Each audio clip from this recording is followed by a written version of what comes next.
You should start to see it. Does it? We're live. Yeah, live. Okay, it's not fully loaded, so give it another couple seconds.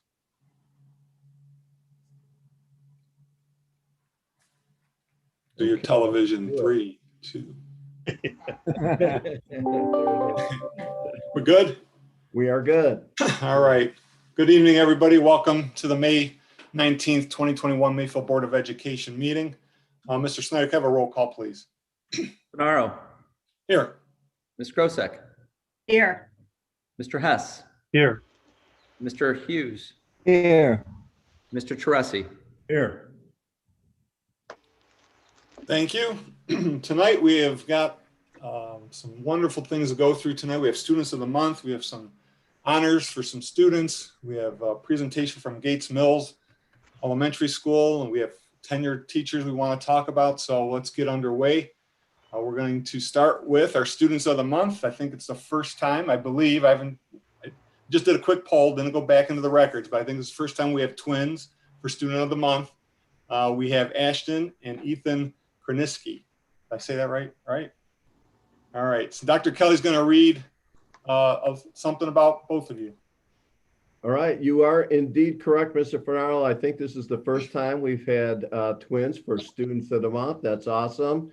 Let's give Ashton and Ethan a round of applause. Where's your mom? I know your mom's there somewhere. Maybe your dad. There she is. Awesome. And your dog is there as well. All right. Hi, Mr. Kroniski. How are you? Good to see you. So I'm going to start with Ashton, if that's okay. The Mayfield City School District and the Mayfield Board of Education present this proclamation, and we dropped those off to your house the other day. I don't know if you have them with you. If you do, you can hold them up. To Ashton Kroniski, Student of the Month from Gates Mills Elementary School. Whereas Ashton is a 5th grade student at Gates Mills, Ashton fits the portrait of a Mayfield Wildcat in many ways. Ashton is courageous, hardworking, and dedicated student at Gates Mills Elementary. Whereas Ashton is a friend to many and is an amazing role model to those around him.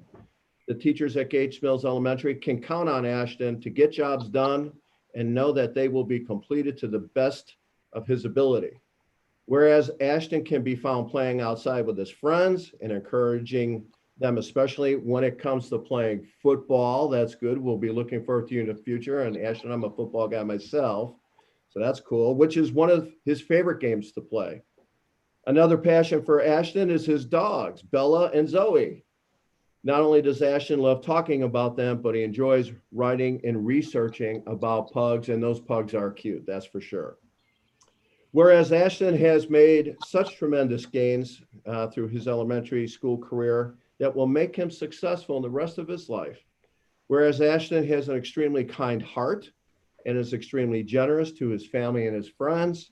These are the reasons why we have chosen him the Gates Mills 5th grade Student of the Month. Whereas now therefore be it resolved on behalf of all the members of the Mayfield school community and all your fans, Ashton Kroniski is named Mayfield Board of Education Student of the Month for Gates Mills Elementary on this very day, May 19th, 2021. Congratulations, Ashton. Thank you. You're very welcome. You're very welcome. Congratulations. And now for Ethan, his brother. Ethan, where are you? Wave to everyone, Ethan, to all your fans out there. Ethan, the Mayfield City School District and the Mayfield Board of Education present you this proclamation. Student of the Month from Gates Mills Elementary School. Whereas Ethan is a 5th grade student at Gates Mills Elementary, Ethan fits the portrait of a Mayfield Wildcat in many ways. Ethan is hardworking, collaborative, and a model citizen. Ethan has great determination and is able to overcome any obstacle that gets in his way. Whereas Ethan is always willing to help others, and he is not afraid to ask for help when needed. He offers ideas, but also listens to what his peers have to say and offers them encouragement to persevere. Whereas Ethan is creative and always tries his hardest to apply critical thinking to his learning, not only does he complete his daily learning goals, but also takes pride in his work. Whereas Ethan has a kind heart and it shows in his daily interactions with staff and his peers. empathy is one of Ethan's greatest strengths. Whereas Ethan not only exemplifies what we want our Mayfield students, he excels at it. That is why we have chosen him as the Gates Mills 5th grade student of the month. So Ethan, now, therefore, being it resolved on behalf of all the members of the Mayfield school community, Ethan Kroniski is named the Mayfield Board of Education Student of the Month for Gates Mills Elementary School on this day, May 19th, 2021. Congratulations, Ethan. Awesome work. Thank you. Me and Ashton are both honored to be students of the month as well. That is awesome. You Congratulations. guys are good guys, that's for sure. And you look great. You cleaned up well. Great job, guys. Great job. And Congratulations. Mom and Dad, great job. Yep. Congratulations. All right. So we have two more special young ladies, two special young ladies here with us tonight. We have Alex Ochi, who's a senior. Alex, wave to everyone. And we have Samperna Sakar. She is also here, Samperna. Two very special ladies here for two very, very different reasons. So we're going to start with Alexis. Alexis, we congratulate you. Alexis is a senior at Mayfield High School on her dedication and commitment in earning the Girl Scouts Gold Award. This is the organization's highest honor. Mrs. Grosick knows a little bit about this. And only 5.4% of all the Girl Scouts in the nation receive this award. That is pretty incredible, Alexis. Now, why did she receive this award? Well, after identifying that there has been a reduction in the area's bluebird population, Alexis was responsible for construction and installation of 30 bluebird houses along the Mayfield Village Greenview Trail. So if you've seen those, now you know who created them. It's Alexis. So Alexis, thank you so much, and thank you for your work in conservation. And because of you, we know that the bluebird population will continue to grow in Northeast Ohio. That is really awesome, and it's an honor to be able to honor you here tonight. So thank you. Thank you so much. Thank you. So what do you have on? Is that your? Yeah, it's my vest. Yeah. Oh, that's pretty cool. That's pretty cool. Decorated. What are some of those buttons on there? Hmm? What are some of the buttons? Here's two. I'll point out. Bronze and silver award too. So kind of like stepping stones on the way to gold. Oh, that's awesome. Congratulations. So Very we have another special young lady here as well, Samperna Sakar. Samperna is a 10th grader. Now, this is really unusual, and this is a first and pretty remarkable. I've never had this experience before, that's for sure. But Samperna is a sophomore, as I said, and she recently won second place award, and the award was $900, and it was through a district-wide Rotary Club speech contest. So the way I understand it, Samperna won the Hillcrest Rotary Award and then moved on to the regionals and took second place. But what makes this so extraordinary is that Samperna is donating her $900. And here's why. Samperna is very involved in STEM education. She loves Excel Tech, and she is taking classes in the Innovation Center, loves spending time there and working in there and creating and innovating. So she is donating her prize money, $900 of it, to work at the Innovation Center, specifically for the Innovation Center. Samperna, that is absolutely incredible. You are a selfless person, and we admire you so much for that. So congratulations, and we're proud of you. And thank you. Thank you so much. I really appreciate it. Absolutely. Alexis and Samperna, we really appreciate you. You guys are special, for sure. Yep. Thank you both. Alexis, I walk that trail a lot, and I was wondering, I always see those birdhouses pop up. Now I know who's responsible for them. And I do see the bluebirds flying in there, so they're working. So good job. Oh, that's good. I haven't been able to check on them yet, so it's good that you've seen it. I've seen them flying in and out, so they're working. That's Great good. job. And Samperna, thank you for your generous donation. It's truly wonderful for you to do that for something that you love and to give back to the school like that. And I know you're upset you just missed first place because you said you could have gave us more money, but second place is great, and we appreciate everything you're doing for us.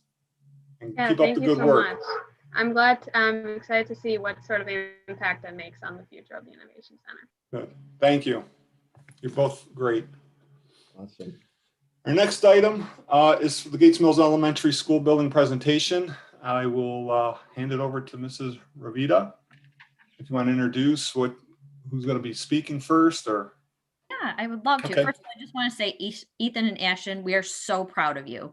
So you are such good role models for Gates Mills. Like, you did us really proud. So proud of the both of you.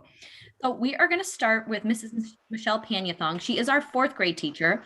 She's going to be doing the all access presentation, and her story is a little unique because she was actually out on maternity leave this year for half of the year. Her baby girl decided to come a little over a month early. So it was a surprise, but everybody's happy and healthy. And she's going to kind of share how our all access personalized model really helped the kids not skip a beat. So I'll turn it over to Mrs. Panyathong, who I believe is going to share her screen. She has a little presentation for you. Yes. I'm clicking share and it's saying host disabled participant screen sharing. Whatever that means. and Dr. Kelly's got a letter in. I need to make you co-host as well. Hold on, and I will do that. There you go.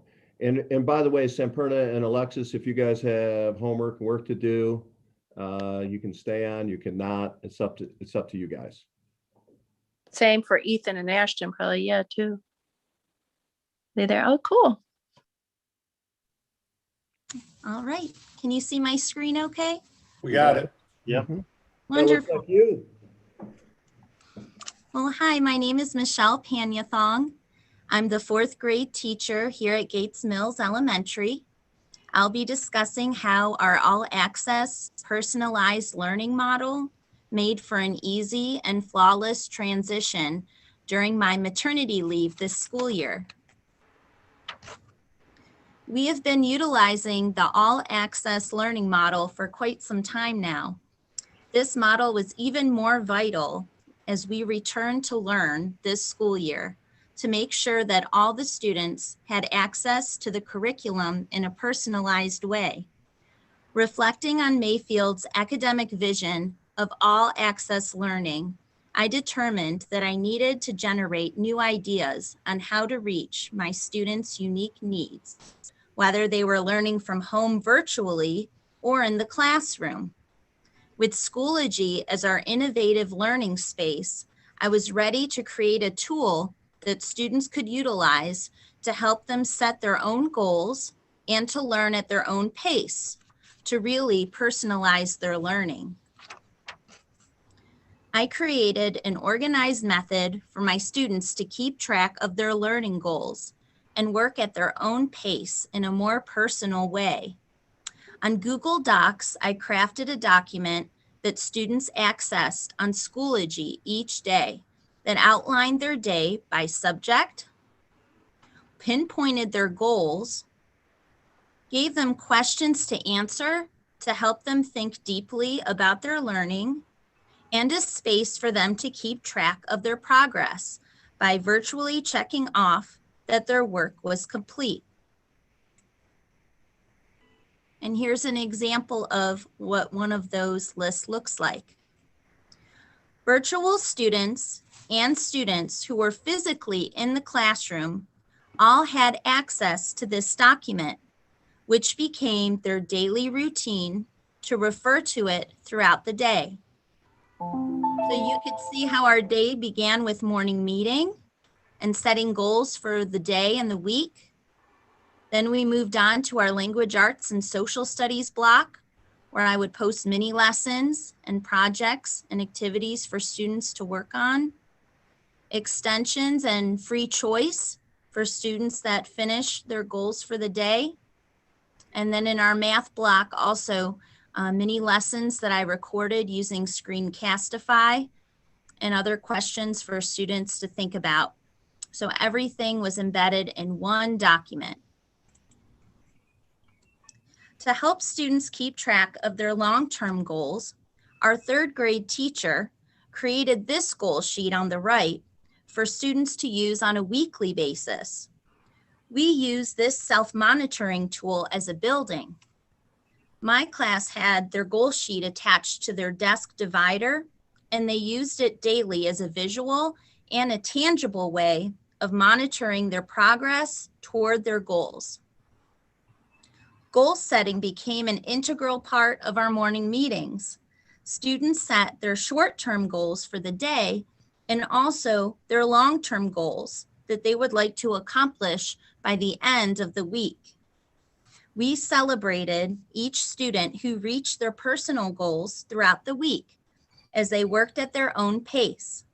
My class loved earning tickets for their accomplishments, for a chance to win a prize during our Friday raffle.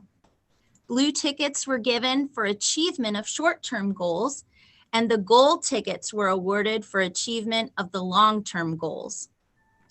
We participated as a team in our class. We worked together to accomplish class goals. We celebrated the accomplishments every Friday by attending a Fab Friday extra recess. These celebrations were personalized in a way that motivated and excited my students. As a result of setting and keeping track of their own goals, my students became more self-directed as learners and took initiative to learn at their own pace. Using a flipped classroom approach, students often viewed my video lessons ahead of time, and they worked ahead on each day's assignments that were linked to our Google Doc before the class began. This gave them time to prepare for our hands-on lessons in class and to engage in deeper thought and conversation about what we were learning that day. It also gave them the time to work on choice and extension activities that they were really excited about. The students were excited, they were ready to begin their learning each and every day because they knew exactly what the expectations were, and they were eager to meet and even exceed those expectations. To help support my students toward accomplishing their goals, we had daily check-ins and personalized conferences where we talked about their goals and their progress. Together, we came up with an action plan.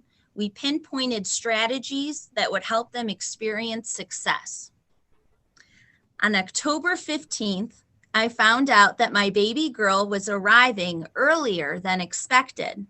My long-term substitute teacher, Christy Christensen, came to the rescue.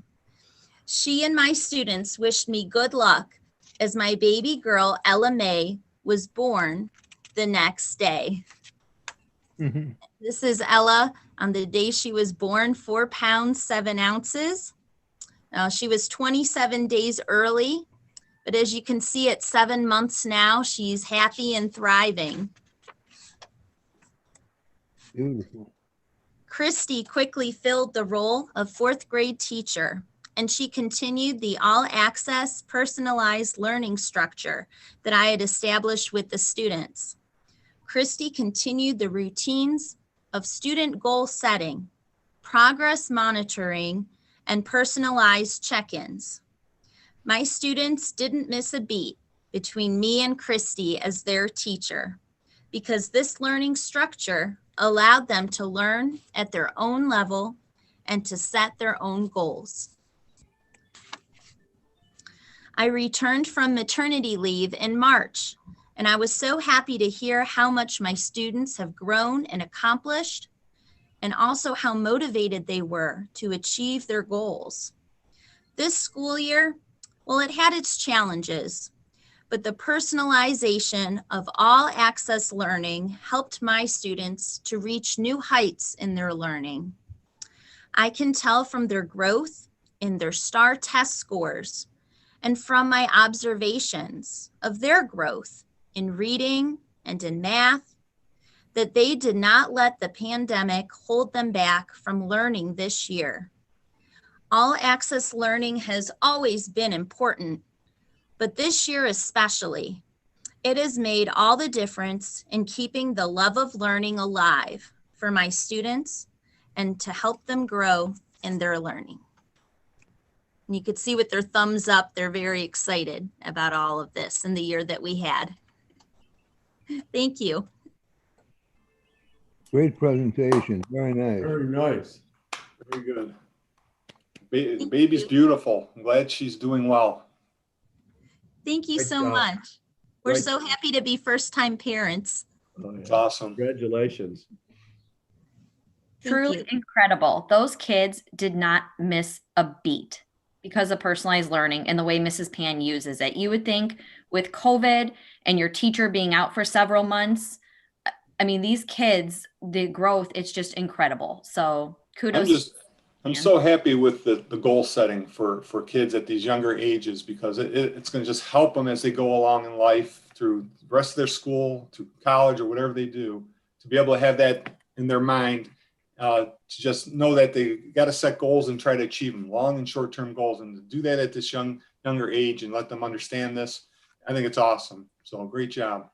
Agreed. You know, there's so many times when people hear about personalized learning, self-pacing, setting all goals, the first thing that comes to mind is that it's maybe not structured. And Mrs. Pan, I think you did a great job laying out just how structured it really is.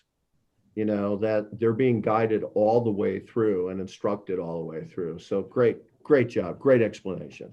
Great. Yeah, thank you. Really like to see the fact that they're also all moving at their own pace and getting what they need. It's so important. Awesome. Thank you. Our rock star, Mrs. Pan. And so is Miss McCullough, who's going to be doing our building presentation. Hers is kind of unique. So she had this great idea to revive an area around Gates Mills and turn it into an outdoor classroom.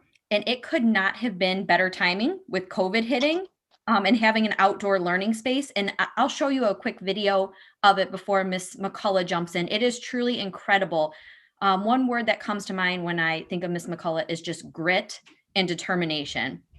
I mean, this woman did not let anything stop her from letting our kids have a great learning space. So I'm going to see if I can, sorry, Dr. Kelly, can you give me sharing privileges as well? Sorry. Let me see if I can pull it up.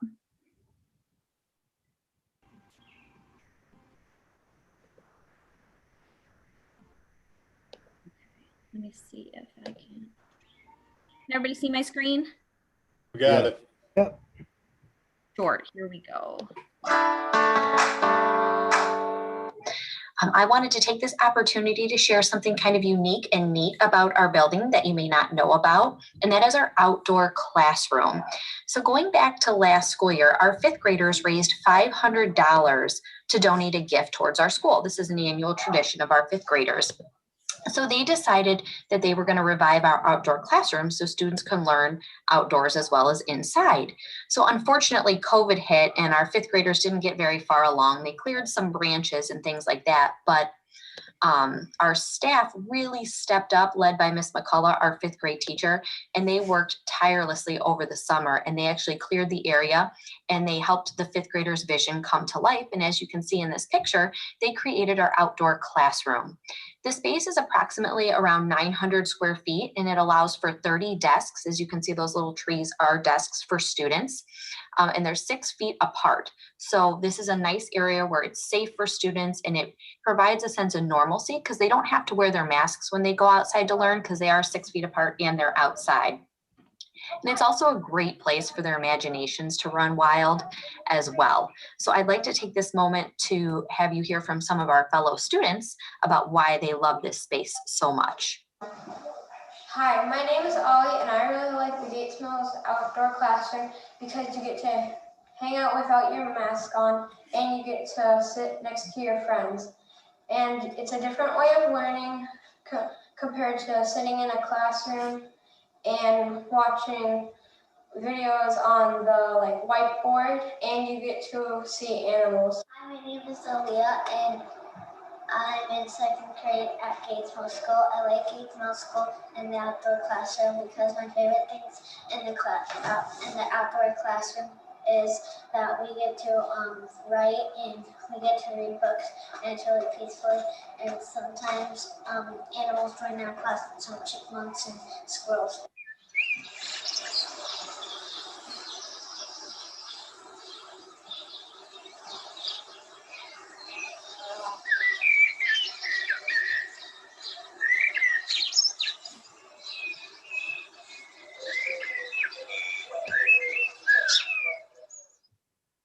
See, we are truly blessed at Gates Mills Elementary School because not only do we have an amazing outdoor learning environment, but our indoor learning environment is wonderful as well.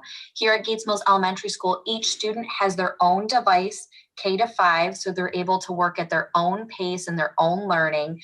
We have access to various STEM activities in our Idea Lab, a 3D printer. Teachers are using project-based learning in their classrooms. So our students are very, very fortunate in getting a really great educational experience here at Gates Mills Elementary School. We have such remarkable teachers who are working so hard each day to educate both our in-person learners and our remote students. So I am thankful that we not only have the educational resources for our students to be successful, but we have an amazing staff here who is willing to do whatever it takes to make our students successful. I'm just thankful to be a part of Gates Mills Elementary School and the Gates Mills community. Thank you so much for your time. Okay, Great presentation. That was nice. thank you. Very nice. So at this time, I'm going to turn it over to the visionary of this outdoor classroom, Miss McCullough, so she can tell you a little bit more about it. I didn't see that video. I'll have to see it tomorrow. I got kicked out. Anyways, it's kind of crazy that this happened because this all started to come to be in the fall of 2019 before any of this craziness was upon us. And every year the kids start to brainstorm what kind of gift they want to give to the school. And so in the beginning of 2019, I was talking to the students about, what kind of gift they'd like to give to the school. And I do that because then we have a mindset as to how much money they want to raise through fundraising. And I take the kids often out to the woods since we have 10 acres there at Gates Mills. And I took them out along the path of Treeple Trail, which is dedicated to Jay Treeple, the retiree that I replaced. And we were out there late September 2019, and they had a few 2x4s just around a little area that almost looked like it used to be a reading circle. And Jay actually did that 20 years earlier. Well, the wood was rotting, things were overgrowing, and one kid just yelled out, "Why don't we redo the classroom? Why don't we build a new classroom?" And all the kids went, yeah.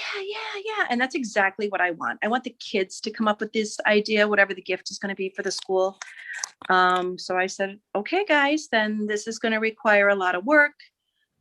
So we started fundraising, and the way we fundraise is we also have a garden at the school that I run with another parent that is no longer a parent of ours, but a Mayfield parent. Her child is now in high school, and she comes back, and we harvest and sell the crops usually on voting day down at the community center. We also make pesto, and we sell it within the school. So through the garden, they fundraise in other various ways. And I thought, you know what, before we go further, I better get Andy Fetchick over here to approve all this.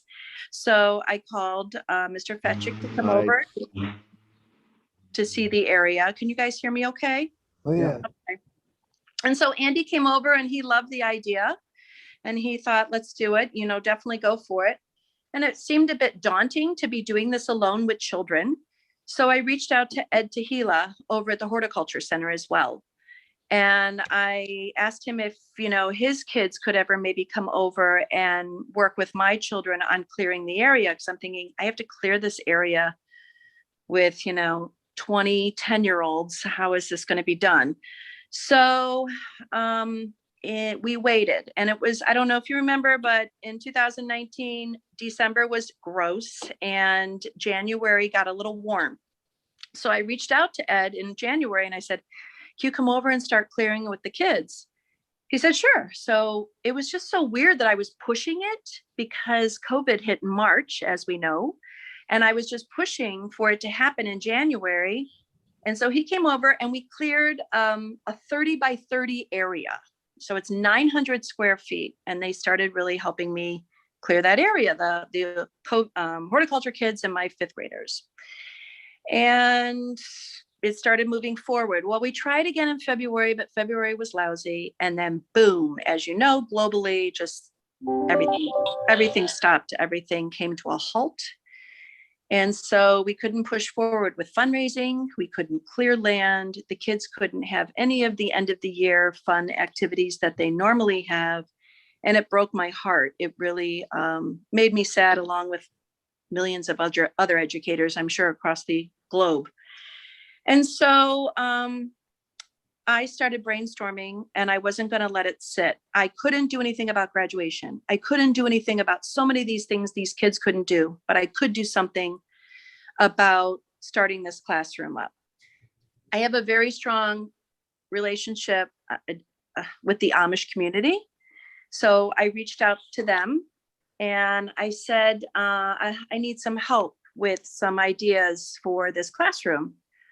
Well, they came up with some ideas, as well as Andy Fetchick back in the fall of 2019 gave me some ideas.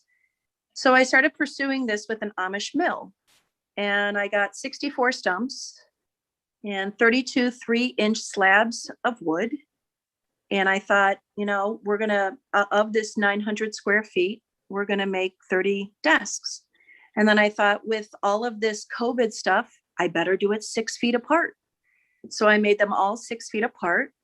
And after the land was cleared, and I asked retirees to come back, because I knew they had that passion and that love in their heart for our school. So I started reaching out to Lisa Priester and Jay Treeple, and even people who are presently at our school, Michelle Ambrosio. They came out and helped me clear the land. And every time I would go out to that property in July, I always text the team, everybody, because, you know, sometimes I would just go on a whim. It was all based on the weather. And if they could come, that's great. If not, there were times I was out there working alone. I didn't care. I was going to get this done by August 1st. So then after all the trees were cut, we started moving them all back there, wheelbarrow by wheelbarrow. It's about 200, maybe 250 feet. And so we were taking them all back there in the woods. And after all the plastic was laid down, I had all the 64 stumps and the slabs put down. Liquid nail glue, man. I didn't want to put nails into those 3-inch slabs because I thought over time those slabs would crack and break. So I put a lot of outdoor liquid nail glue, made those desks, and it really came together. But I felt that the ground, what do I put on the ground? I had all that plastic down to keep the weeds down. So then I reached out to another gentleman in the Amish community, and I got 10 cubic yards of wood chips delivered for $10. It was incredible. He only wanted $10. It was because I had a $500 budget for all of this. And it worked out where he delivered. And then, you know, I didn't get all the wood chips down by August 1st, but I continued to persevere the first week of August. And it came to right before school started, about a week before school started. And everyone thought I put it in place because of COVID. And that was the irony. It completely developed before COVID was even something any of us knew. It just seemed to come along at a perfect time. And the coverage was awesome. You know, Spectrum News came out, and another news station came out, and Lori Euler was there. It was really flattering to have that. And then I saw another woman in Nebraska who built an outdoor classroom. I was watching TV one night. I was like, hey, she made it so she wanted walls. So she made it really challenging, but she also, and I just thought it was just such a unique thing that was not my idea. It really wasn't. It was the kids' idea a year earlier, and I just pushed forward. I really wanted the kids to be a part of that, but they couldn't. And so I made it happen where the adults, the people of the school, whenever they were available, we could do it. And we did. And so we go out there still now when the weather's starting to get nice, kind of cool. We even get some internet out there. It seems like an oxymoron when I see them sitting at these natural desks in the woods on a computer, but they love it. They love to do that. We're actually going out there tomorrow. I'm having my 4th grade science class out there tomorrow. We're going to be doing a scavenger hunt in the area, but it has really come together nicely. If anybody has any ideas on erosion, rain has been really eroding away a lot of the wood chips. And so I'm trying to find ways to keep those wood chips in the classroom, but they're getting pushed down into the river that's flowing, just a little stream that's flowing that's getting pushed into there. But otherwise it's keeping up. It's really, I polyurethaned all of the desks twice. I put 2 layers on there. I even have a teacher's desk that I built in the front of the room as well. The kids love it. They just think it's really cool to be outside and sitting at a desk like that. They're not captivated too much with me, but that's okay. They're looking around, they're enjoying nature, and they're loving so much other things about it. But it's really rewarding, and it's really makes me happy. And when I sit back and look at that, and tomorrow I'll be using it and feeling that way in the afternoon. So I don't know if you'll ever get out. Some of you have been out to see it, but it's just a way that we can utilize this land in Gates Mills. We have such a gift at our building, as all of you know, with all of this land. And it's just another way, along with our garden and our sledding hill and all the various things that we're able to use that land for. Jocelyn, thank you for doing that. That was, it's really cool. It's out there, and you're right. The kids do love it. They do. They really love it. And I wish the kids could have been a part of building it. And I really want to invite back the class from last year who had the idea. We're still in a point where it's still kind of awkward and I can't, but they're going to be 7th graders now next year. So I still would love to have them come back because this was their idea. And I've reached out to a few of them and I've sent them pictures, and the parents and the kids have written me back going, oh my gosh, you made it happen. But I really want them, if there's any way, maybe in the future, I could bring them back. That would be awesome. Fantastic. Thank you. Do you have many wildlife visitors? It's really cool. The custodian goes out there and he's a hunter. And so he's always looking for tracks and then telling me. And we have quite a few coyote that go right through the classroom chasing rabbits. He can see the coyote path, which is that straight line of feet. And there's always rabbit trails in front of it. Of course, we see deer. I really would love a deer to run through my classroom when I'm teaching. That would really be cool. That's a dream now. But yeah, he always comes to my room and goes, oh, I saw this track, or oh, I saw that track. So, oh yeah, there's wildlife out there. Chipmunk ran across a kid's desk. That was quite exciting. That kid ran, but no, nothing yet as far as other than a quick chipmunk, but we see tracks. A lot of birds. Oh yeah, lots of birds. Sometimes we'll just get quiet in the classroom and just listen and try. I'll tell them whatever bird calls. I'm a total nerd. I take bird classes as well. So I try to tell them some of the bird calls I hear. Science is my passion. So I try to bring that into the classroom, especially if we're sitting outside. Wonderful. Very nice. Yeah. That's awesome. Great job. Thank you for doing that. I mean, to take absolutely. it on and doing all that work, that's a lot of work. It was a ton of work, but it was worth it. I felt so bad for those kids, but it was worth it. Kids for years are going to be able to enjoy that. I hope you so. very much. Oh, you're welcome. Thank you. Thank you, Ms. McCullough. Thank you, Mrs. Pan. And a quick shout out to Mr. Nedlick, because I know you were an integral role in approving things in the classroom. So Mr. Nedlick, thank you very much. We appreciate you and your support. And that is it from Gates Mills Elementary School.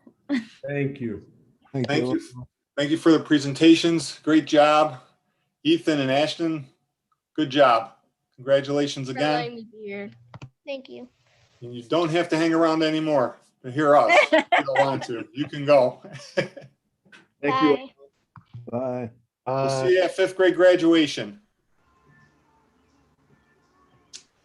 Okay. Great job. Next, we have our continuing contracts. Dr. Kelly is going to do some presentations for us. Thank you, Mr. Finaro. As you know, this is the time of the year where we award tenure to some very special teachers, teachers who are, quite exceptional.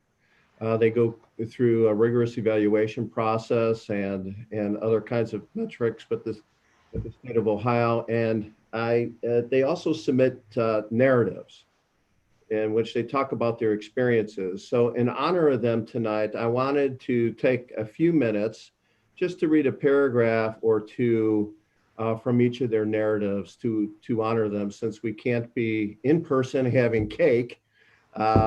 this month, but I did want to read a few things. So I'm going to start. There are about a dozen or so, or 9 actually. So if you bear with me here, I think you'll find what they have written to be really inspiring. So I'm going to start with Carly Vinborg. Carly, and by the way, hopefully they're all out there on YouTube watching right now. So congratulations to all of you. Carly is a middle school teacher. She teaches 6th grade math. And she has written, teaching has always been my dream job. I grew up helping my dad set up his 6th grade classroom, grading spelling tests and looking for any reason to visit his classroom. Now I find myself following in his footsteps in my own 6th grade classroom. That's pretty neat. Teaching the subject that I love in a school that I am incredibly proud of. Our 6th grade team at the middle school has explored and been a leader in innovation in terms of technology and all access learning. We have had the opportunity to try out new technologies for students and teachers, utilize their new learning spaces at the middle school for all access days, and think flexibly about our schedule and grouping of students. We have had the pleasure of sharing our work with visitors from inside and outside of the district. Carly, congratulations to you. Danielle Powell. Danielle is also a middle school 6th grade social studies teacher. My journey to becoming an educator has followed a consistent path, starting with teaching imaginary students in my basement. By the way, her mom is also a retired teacher. To now teaching hundreds of Mayfield students in my very own classroom. Ever since I was young, I knew I wanted to be a teacher, and I'm so happy that is where I am today. Since being hired, I have worked towards receiving my master's in technology, specializing in instruction, and especially the one-to-one environment. So congratulations to you, Danielle. And by the way, I think I saw Danielle last night, and looks like she's ready to have a baby. So we hope that goes well for you, Danielle. Jacqueline Hastings is a middle school 8th grade math teacher. When I came to Mayfield Middle School from Maryland, I was pleasantly surprised at the innovation and willingness to move forward and try new methods of teaching. There has always been support and encouragement to think outside the box to make learning for middle school students the best it can be. Since I have been at Mayfield, I have been part of the Blended Learning Initiative, attended and presented at the Ohio Teachers Math Conference, and attended the Ohio Middle Level Association Conference, participated in the academic coach program at the middle school, helped develop the 8th grade math curriculum, and have taken various graduate level classes. Jacqueline, congratulations to you. Next is Melanie Halsey, middle school 6th grade language arts teacher.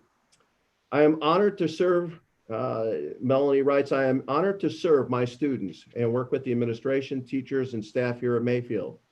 It is with great honor that I call myself a Mayfield school teacher. I have collaboratively worked with the 6th grade language arts teachers to locate quality complex text to engage and challenge our students. I have adapted to our ever-evolving curriculum and have worked hard to present it in a way that will engage and excite our students. Congratulations to you as well, Melanie. Next is Paige Zenovic. She's a high school English teacher. I'm forever grateful for the opportunity to teach at Mayfield because it is a district that puts students first, values lifelong learning, and gives back to the community it serves. The values and mission of Mayfield City Schools aligns with my own teaching philosophy. Mayfield's commitment to every student every day creates a teaching culture that advocates for students by providing emotional support and development, individualized instruction, and numerous extracurricular activities. For these reasons and countless others, it would be my honor to be part, or it is her honor to be part of the Mayfield City Schools for the rest of her teaching career. Congratulations, Paige. Michael Reinhard is a job trainer coordinator at CVEC. Since my first day within the Mayfield City School District, I have felt welcome. I have built a sense of pride, and this has been my home. There is nothing that I would like to do more but to continue to pass this on to students and families who attend this district by continuing to build strong relationships and provide the best instruction that I possibly can. I'm always wanting to learn and grow within my profession. I plan on continuing classes for professional development for the betterment of the students and the families of the Mayfield City School District. He is proud to call himself a Mayfield Wildcat. Congratulations, Michael. Karen Crotty is a job training coordinator, also at the Cleveland Clinic. She's there for CVEC. Supporting students with special needs to find competitive employment brings me joy and fulfillment. The relationships I have built with business partners, adult agencies, and fellow CVEC staff has been extremely rewarding. I am hopeful once the pandemic is under control that we can start the STNA program. This would give unique hands-on opportunities to even more students. She is very thankful to the school board and for her opportunities. Congratulations. Eileen Scampatilla, fourth grade teacher at Center. We all know Eileen, she's awesome. My passion and love for teaching started before I can remember.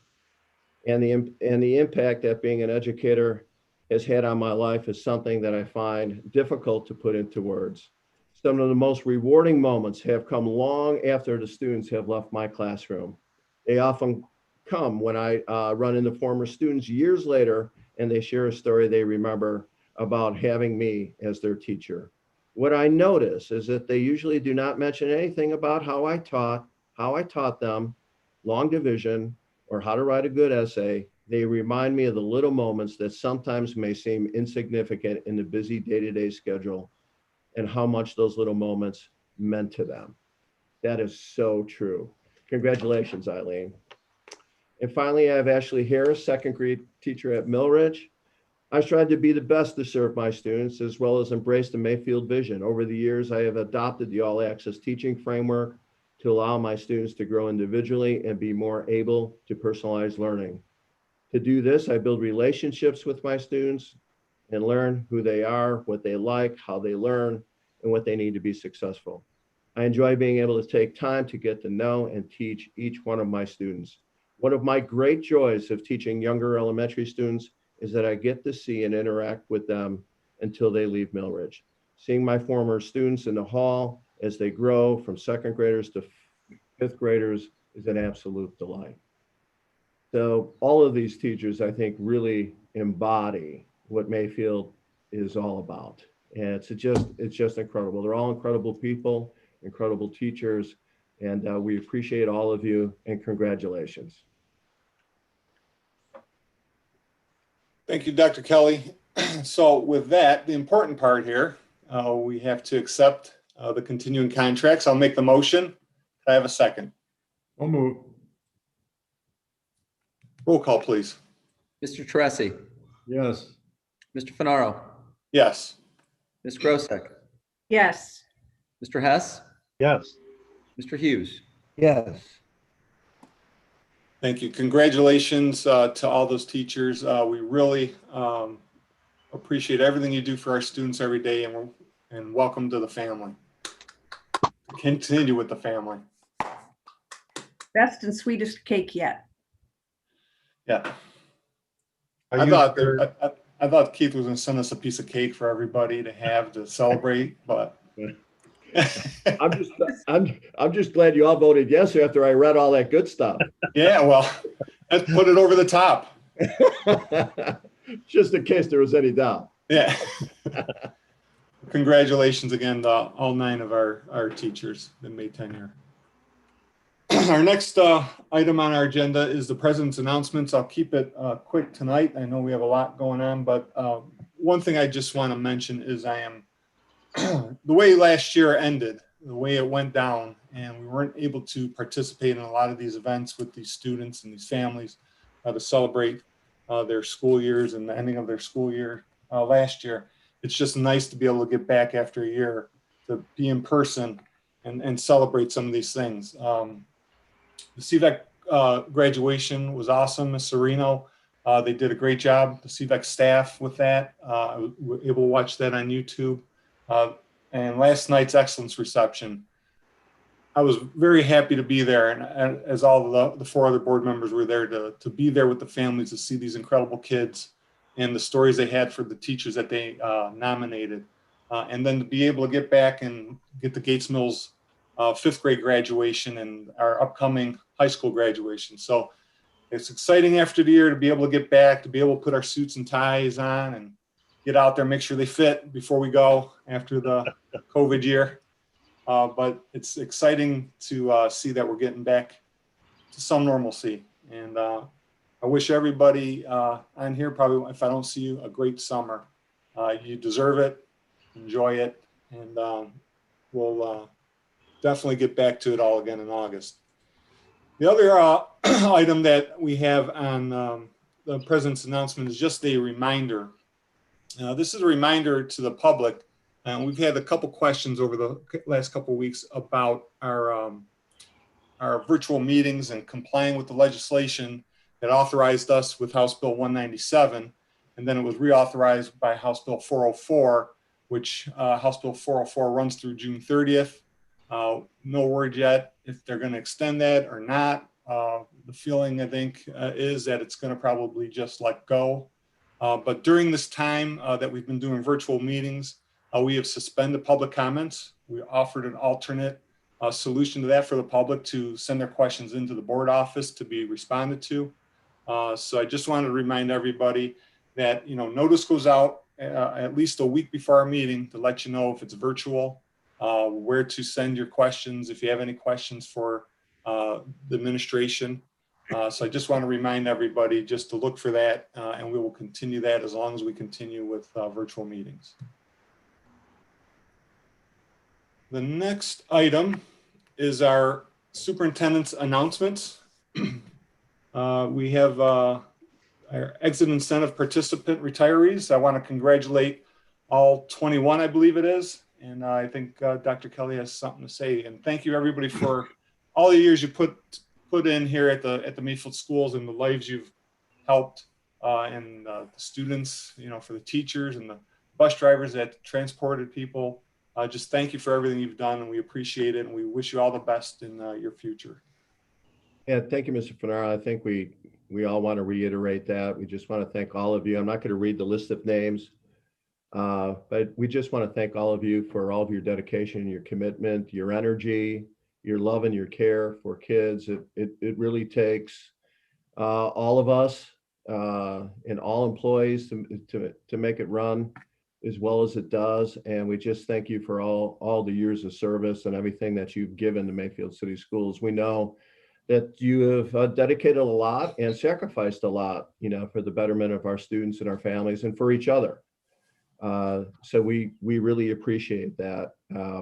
Just so the board knows, I did write a personal note to all of the retirees and those who took the incentive, and delivered those notes along with a little gift to everyone.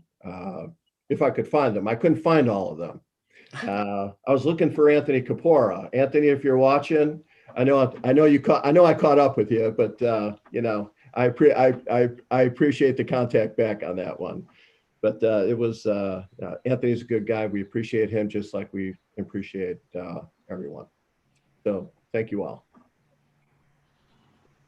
Any other announcements, Dr. Kelly, under item B? Oh, he's on mute. That's it? Okay. We'll move on to the board member committee reports. Any committee reports this month? None this evening. None this evening. All right. Thank you. Mr. Finaro? Yes, sir. I know I'm not a member of the board as far as a committee report, but I would like to share out, or believe it's important for the community to know, that as of I believe it was not this past Friday, but the Friday prior, we closed the transaction on the sale of the old schoolhouse. Just so the public is aware that that is now in the hands of a private owner, Skoda Construction to be exact, and that any changes to the facility, of course, will follow the Mayfield Village zoning and architectural review board. But it's just important to note that we are no longer the owner of that site, and that we're excited about the acquisition of the parcel that dead ends at the end of Minor and Wilson Mills. And some exciting things are on the horizon there.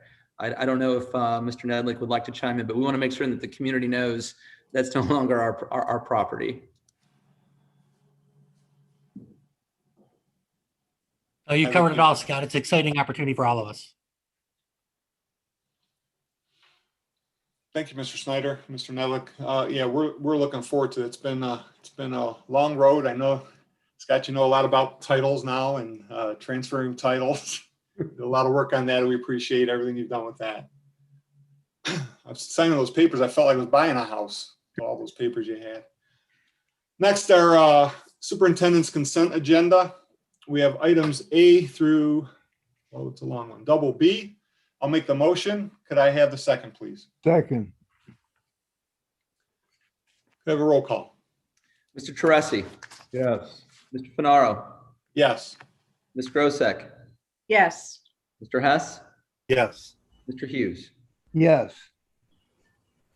Thank you. Under other superintendent's business, we have the 2021-2022 Mayfield Middle School Student Handbook. I'll make the motion to approve. Can I have a second? Second. Mr. Hess. Roll call, please. Mr. Teresi, Yes. Mr. Finaro, Yes. Ms. Grosek, Yes. Mr. Hess, Yes. Mr. Hughes. Yes. Thank you. And next, we have our 2021-2022 Elementary School Student Handbook. I'll make the motion for approval. Can I have a second? Second. Mr. Grosek. Got it in that time. Roll call, please. Mr. Teresi, Yes. Mr. Finaro, Yes. Ms. Grosek, Yes. Mr. Hess, Yes. Mr. Hughes. Yes. And finally, under this category, we have the Ohio High School Athletic Association resolution for 2021 and 2022. I'll make that motion. I need a second. So move. Roll call? Mr. Teresi, Yes. Mr. Finaro, Yes. Ms. Grosek, Yes. Mr. Hess, Yes. Mr. Hughes. Yes. Under their number 11, their treasurer's report, we have the financial statements for April 30th, 2021. I'll make the motion. Could I have a second? Second. Move. Roll call, please. Mr. Teresi, Yes. Mr. Finaro, Yes. Ms. Grosek, Yes. Mr. Hess, Yes. Mr. Hughes. Yes. And next is our donation section. I'll make the motion for approval. Can I have a second? Second. Roll call, please. Mr. Teresi, Yes. Mr. Finaro, Yes. Ms. Grosek, Yes. Mr. Hess, Yes. Mr. Hughes. Yes. Thanks again to Superna for that $900 to the towards the Innovation Center. It's a wonderful thing that she's doing. Our next item is the financial transactions. I'll make the motion. Could I have a second? Actually, Mr. Farr, if I may Yep. interrupt, there aren't any this evening, so that was an error on the agenda, so we can skip the financial transactions. Boy, you just ruined my flow there, Mr. Snyder. My No apologies. problem. You just want to get to your presentation soon. I do. I know how riveting it normally is for everyone. Spreadsheets and graphs, please. It's all yours. We don't have to. It'll be a presentation first, no action, and then the actual Right. action be in the next item. Right, okay. So So it's all yours. if Laurel and Michelle and Jocelyn want to move on, they're more than welcome to stay. I'm going to try to share my screen here, and I will be as brief as possible. Really? I will stay, but I picked two individuals who have younger children that need to be put to sleep that have babysitters, unfortunately. So I'm going to say goodnight to them. Thank you, ladies. Okay. Thank you. Can everybody see my screen? Yes. Yes. Perfect. This will be a very abbreviated presentation. So this is the 5-year financial forecast, the May filing. As always, we like to talk about the why, because normally folks who might be new to the district may not understand that we're required to 2 times per year to submit a 5-year financial plan. It is a standardized tool for long-range planning. We use it quite extensively to support the visionary pillars. It is also intended to be used to sign off on multi-year contracts, which are known as a 412 certificate. And finally, it's used to identify whether districts are heading towards financial distress or difficulties. The basic philosophy, all of this is repetitive for me. I know I've shared this with many of you over and over. It's to evaluate potential long-term outcomes when making current decisions. So what do we decide today that is either permanent, ongoing, or one time? And how does that impact the financial projection moving forward?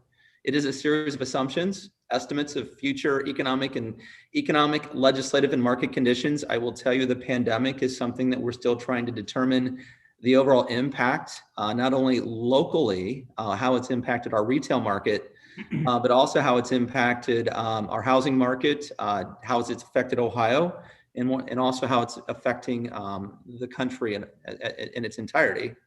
It's nothing more than a snapshot. There are variables. Obviously, there will be differences between projected and actual results. What has changed? So what did we change from October? Property taxes. We received an updated estimate for the current year on April 16th. So we updated those values.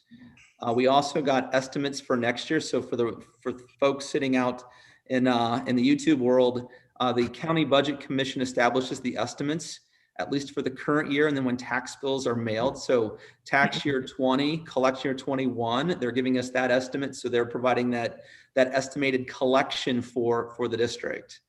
State funding, Governor DeWine back in January reinstated the reduction that was implemented at the end of last fiscal year. So when the world came to an end in March, they implemented reductions across the board for the state of Ohio.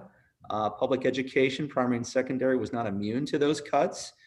We ultimately lost $400K at the end of last year. We were expected to lose that much this year. They reinstated that. While that doesn't seem like a lot of money, we only get about $3 million from the state in total. So that's about 10% of our total state revenue. So that was significant.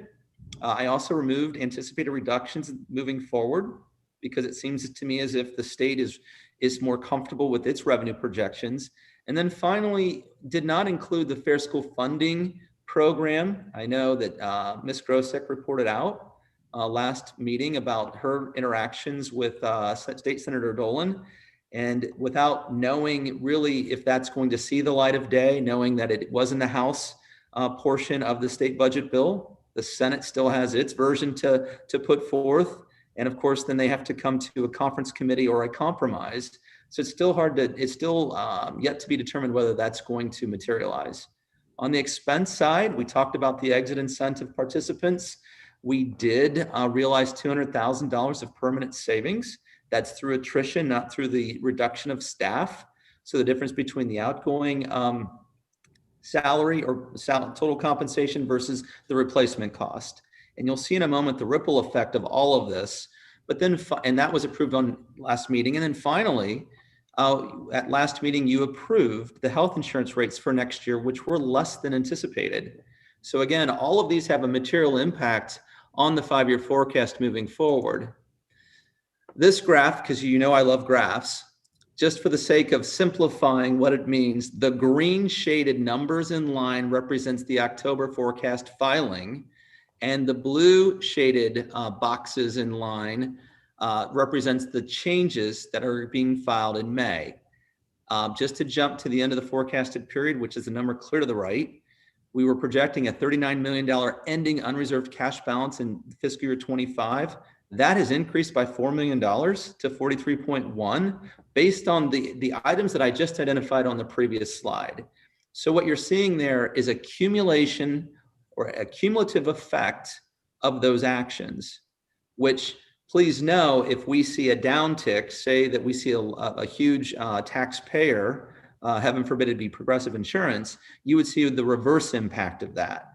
So it gives you a sense that variables that occur within a period of time have a long-term ripple effect. That's it. Positive news for the district. Certainly positive news that we increased our bottom line by about $4 million out into the future. Anybody have any quick questions about this slide before I move on? I've only got about 3 more. Not about this slide, but I wanted to go back one quick question about the insurance. So this year, I believe the increase in insurance was 2%. Yep. Normally, we see about a 6% increase. We project 7%, Ron. Okay. Mhm. And is that how you projected it out for the next 5 years or 4 years? Yeah, so outside of 7%? the current year, because those rates are now locked, I am projecting a 7% rate increase then in 22-23. Okay. I got to assume worst case scenario. Right. Yep. Thank you. And every 1% reduction in the health insurance rate is about $130,000, just to give you an idea of the magnitude of that 5% reduction. Thank you. And it only affects the school spending by 6%, right? It'll affect the school spending, George. So of that 5% difference, which is approximately 650,000, we have consortium programs like Excel Tech, which other districts participate paying in that tuition. So about 80% of that 650, or approximately $500,000, is going to improve the bottom line for Mayfield for the projections I'm showing you this evening, which is just simply the general fund, if that makes sense. I meant for the 7% going forward. Ask the question one more time, George. I'm sorry. If it was to go up 7% next year and the year after and so forth. Yep. We're only going to be responsible for 6%. Is that right?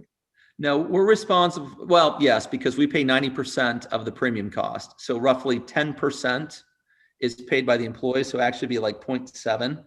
So just a little more than 6%. Yes. Because the employee pays a portion of the healthcare cost. Right. Yep. Did that answer your question, George?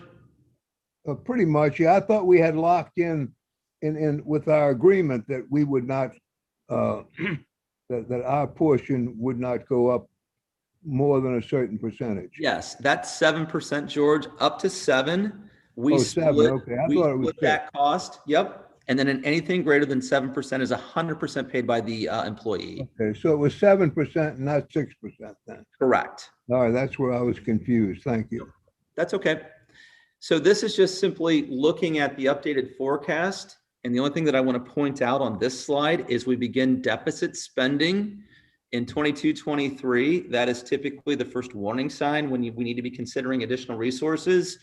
That's a difficult argument to make when we'll be carrying over $54.3 million.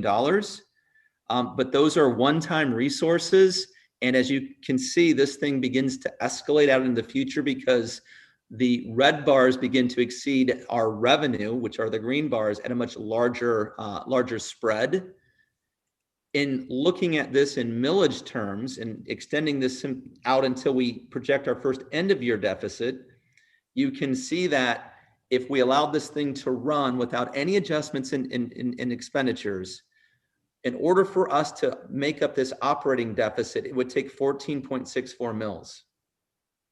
And I only share that with you because we will certainly make some adjustments in advance of that, but it just gives you the sense that one-time money to fund a structural deficit between outgoing expenses and incoming revenue is not sustainable long-term, clearly, and adjustments need to be made either by adding additional revenue or by reducing our expenditures or controlling the rate of growth of our expenditures. And none of that is factored in out in the future, just simply using trends. So I don't want to alarm anybody because the beauty of where we sit today, which is clear over here to the left, is these deficits don't begin to really materialize at the end of a fiscal year until 28-29. And then the structural deficit grows to about 20.5 million out into this period. We are so far ahead of it. We've got a lot of decisions to make. And anything outside of next year is truly just simply conjecture because there's so many unknowns built in. So I don't want to scare anybody. It's just simply a point of reference. How do we calculate mills, the levy or the next tax levy rate? Obviously, what does 1 mil generate? 1.4 million. How long do we want the levy to last? In this example, 4 years. What is the year-over-year expenditure growth rate? Obviously, this is cumulative. 3 million if it's a 4.5% growth rate. If we have a structural deficit, as I mentioned just a slide before, of $1 million, you can see that the total ask would have to be 32.9 million plus 36. So we're looking at a millage rate of about 6.6 mils. Just for folks at home to get a sense for how this math works. Again, this is just simply used as an example, not necessarily an actual. So I want to qualify that before anybody says it's 6.6. The answer is no. Finally, and this is a slide that I've shared often, it's the continuation of being proactive, the monitoring and tracking of our financial health, prioritizing our resources, gaining efficiencies, spending those strategic cash reserves on one-time items, not simply locking them in to permanent and ongoing, provide timely reporting. And the last thing is being strategic with one-time resources, because there's a lot of stimulus money out there. The district is on the verge of receiving around $4 million over the next 2 years. I think it's imperative that we be careful not to tie that up with permanent and ongoing expenses, because if we add $4 million in permanent costs, how do we then suddenly pull ourselves out of that? That means we have to fund that through other sources, which will likely be local. We've been discussing them internally.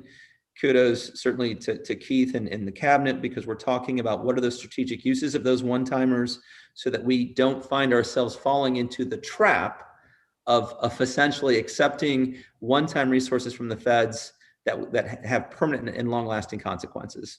So I share that with everybody because I know there's a lot of stimulus talk out there, and just want to be clear that the district is being very careful with its utilization of those resources. That's all I got. That was the last slide. That was the Cliff's Note version. I'll stop sharing and entertain any questions if anybody has any, than those that have already been asked. Any Love the questions? presentation, actually. I love the way you always boil it down. And I know you get made fun of for your charts and graphs, but they're very meaningful. Nice. No, so I just get made fun of, period. There is that. Really? I joke about your charts and graphs, Scott, so don't be hurt. I'm a visual person. I do enjoy seeing the graphs and the charts. I'm a visual person. Spreadsheets help, so I appreciate it. The one thing I want to mention is, looking at that, your projections out for deficit spending. I mean, it looks like, we're looking at 7, close to 8 years of this from our past levy when we're looking at something like this, which is unheard of, I think, to see a school district stretch a levy out 8 years. So, I mean, that's kudos to this administration, to you, Scott, and how we handle the money, how we're fiscally responsible, and we're using it wisely. And it's benefiting the students. If you see what the students have and what they're getting in these schools, and to see what happens and to be able to spread that out over those 7 years, 8 years is just remarkable. So congratulations and great job by all of you. I concur with those comments, and certainly it's a testament to the administrative team, Keith, and our staff. I mean, and all of you. I mean, this is definitely a team effort. And we have great conversations, and everybody is focused on all access learning and student success and growth. So now that stimulus money, that could be used for anything, or does it have to be used for specific things? No, they have hardwired in some rules. However, Okay. there are some workarounds, and we need to be careful because there is some folks say, well, why don't you simply take that money and use it to offset existing costs? That's called supplanting. That's not permissive. It's intended to essentially address COVID or pandemic related issues, which could be a myriad of things. Right. But we have to. But one of the things, and I give credit to all of you, is that continuing to maintain your current level of workforce without disruption. In other words, not laying off staff, which we did not do. That's something that we can simply check that box and then look for these resources to utilize elsewhere. Creative programming, Dr. Ward's got some, because of COVID and folks being remote, how do we catch kids up or make certain kids are starting next year at the right level? So we're going to do some creative things this summer. How we address next school year, because there'll be some additional costs related to just simply that transitioning back. We're going to utilize those dollars there. And then how do we improve, PPE, HVAC, me, it's just kind of funny. Air handling. So we're going to be looking at air quality and things like that as well. So, nice. And Mr. Netlick, all of that. So. Just to say again, these particular funds don't necessarily have any strings attached, like some others may. They just have to be oriented towards handling and addressing, responding to, and otherwise addressing COVID and the pandemic. Well, right, but I mean, there's no other outside strings attached for down the road, like there may be with others. No. Unlike Title I funding, which is continual, but it's for reading intervention and targeting our socially, economically disadvantaged students. That's that requirement. But no, Al, right now, this is just simply one shot to address COVID. Thank you. Very good. So with that, we move on to addendum number 2. It's the 5-year forecast addendum. We'll have to approve that. So I'll make the motion for approval. Can I have a second? So moved. Roll call, please. Mr. Terrassi, Yes. Mr. Finaro, Yes. Ms. Grosek, Yes. Mr. Hess, Yes. Mr. Hughes. Yes. In our next items, we have the other treasurer's business. Item A, minutes for our regular board meeting on April 28th, 2021. I'll make the motion. Can I have a second? Second. Roll call, please. Mr. Terrassi, Yes. Mr. Finaro, Yes. Ms. Grosek, Yes. Mr. Hess, Yes. Mr. Hughes. Yes. Next item is our correction to the April 28th, 2021 agenda. It was a consumable fees from K through 12. It was revised. I'll make the motion for approval. Can I have a second? Second. Roll call, please. Mr. Terrassi, Yes.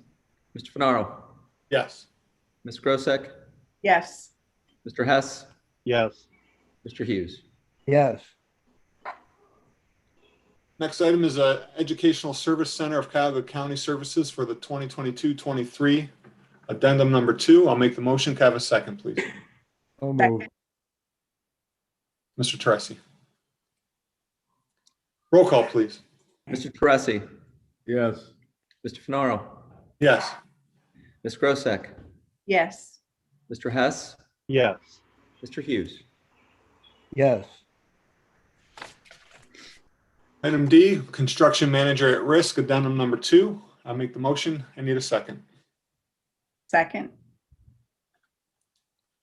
Roll call, please. Mr. Terrassi, Yes. Mr. Finaro, Yes. Ms. Grosek, Yes. Mr. Hess, Yes. Mr. Hughes. Yes. Thank you. And the final item in this category is our Connect Service Agreement for Gilmore Academy, addendum number 2. I'll make the motion. We need a second. Second. Roll call, please. Mr. Terrassi, Yes. Mr. Finaro, Yes. Ms. Grosek, Yes. Mr. Hess, Yes. Mr. Hughes. Yes. In section 13, other board business, we have the 2022 Nashville, Tennessee trip for the Mayfield High School Band Choir for the 2021-22 school year. It looks like an awesome trip. I'll make the motion. Could I have a second, please? So Second. moved. Roll call. Mr. Terrassi, Yes. Mr. Finaro, Yes. Ms. Grosek, Yes. Mr. Hess, Yes. Mr. Hughes. Yes. And on other business, we have a in memoriam. We have Mary Ann Sparks, a retired teacher who served Mayfield City Schools for 40 years until her retirement. Passed away on April 29th, 2021. She was 90 years of age. I had the pleasure of being at Oakville School when she taught there. She was a great lady. Condolences are extended to the Sparks family. Our next item is executive session. We'll be moving into executive session according to ORC code 121.22G1 to discuss the employment of public employees. Once we will leave this meeting and go into executive session, when we come out of executive session, there will be no other actions by this board. We will be adjourning when we come out of executive session. So with that, we will leave this and move to our executive session Actually, Ron, we need to take the second and Oh, roll. we gotta go for approval. So I'll make the motion. I need a second. Second. Third, fourth. Everybody, Mr. Hughes got it. Roll call, please. Mr. Teresi, Yes. Mr. Finaro, Yes. Ms. Grosek, Yes. Mr. Hess, Yes. Mr. Hughes. Yes. Thank you, everybody. Thank you. We'll see you in Thanks, Laurel, executive for sticking session. with us. Great job on the meeting. Congratulations, everybody, the retirees, honorees, everybody. Bye. Bye. Great job.